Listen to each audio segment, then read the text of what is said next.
खाना काबा की मरकजियत। खाना काबा को मुसलमानों के लिए इबादत और इत्तिहाद का मरकज बनाया गया, जो रूहानी सुकून और कुर्बती इलाही का जरिया है। अमन की जगह। खाना काबा को अमन का गहवारा बनाया गया, जहां किसी किस्म की खूनरेजी और फसाद ममनुआ है। ये अल्लाह की रहमत और हिकमत को जाहिर करता है। पाकीज़गी का हुक्म। अल्लाह ने हज़रत इब्राहीम और हज़रत इस्माइल अलैहिस्सलाम को हुक्म दिया कि वो खाना काबा को पाक रखें। ये हमें याद दिलाता है कि इबादत के लिए जगह की पाकीज़गी ज़रूरी है।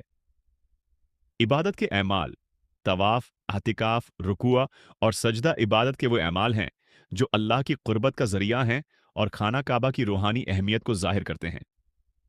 यादगार की अहमियत। मकाम इब्राहीम को यादगार के तौर पर नमाज की जगह बनाना इस बात की निशानी है कि अल्लाह अपने नेक बंदों की कुर्बानियों को हमेशा के लिए महफूज रखता है। खिला